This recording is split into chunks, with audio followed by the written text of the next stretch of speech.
Hi folks, this is all the fruit, and here I have Pouteria lucuma, the so-called lucuma or eggfruit.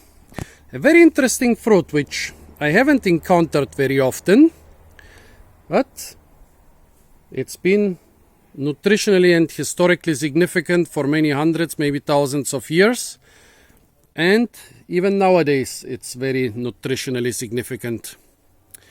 Well, the lucuma from the family of the Pouteria comes from the Andes Mountains, where it was very important for the Moche and the Inca culture. The Europeans discovered it in the 16th century, immediately stole it, well, the Spanish, and introduced it to all the tropical and subtropical parts of their empire. It's quite popular in the Philippines, and here on the beautiful island of Gran Canaria, which looks like a South American desert, there are a few trees here and there. What is so interesting about the lucuma? Well, with the Moche it was considered a fertility symbol, but basically it's a very high nutritious food. 100 kilocalories per 100 grams, that's almost record breaking for fruits. And so from pre-Columbian times it was a very important nutritional food for poor people in the Moche and the Inca cultures, and of course later in the Spanish colonies. Basically it's called also egg fruit because it tastes like egg and is almost as nutritious as eggs. However, the taste of this egg fruit is not so good. Most egg fruit don't taste very good. Most egg fruit species don't taste very good, and the lucuma is rumored to be very dry and with a bad aftertaste. And those fruit were picked absolutely underripe, and that doesn't improve the taste. Basically, in the Pouteria you can pick underripe fruit and they will ripen later.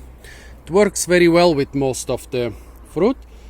So I don't know if the bad taste of the lucuma is more due to the fact that it tastes bad in general, that it tastes quite unpleasant in general, or if a significant portion of the bad taste is just from the fact that they were picked very underripe. I picked them, I think, over 10 days ago. Now the first one is kind of soft and ripe, the second one is still hard. As you can see, they shrivel up, so I don't know if the second one will ever be that tasty. Well, this one is the color. They were greenish with a light orange hue when I got them. Here it seems that the ripest part is getting kind of orangish. But I don't know if they would have gotten bright orange when they were on the tree. Lucuma basically has a greenish color, but can also have a brownish orangish color. The flesh, pretty bright orange, looks like pumpkin flesh. Very dry consistency, more or less like unripe canistel, like most other egg fruit. Basically the consistency of the yolk of a hard-boiled egg. But despite being soft, it's still tart. Dry and tart. Tartness is definitely the dominant taste. Dry, tart, and dusty. No sweetness, no flavor. It leaves an unpleasant taste in your mouth. Well, folks, this famous egg fruit, which is being marketed well. The thing is, only the poor people eat it pure. Only the poor are pure.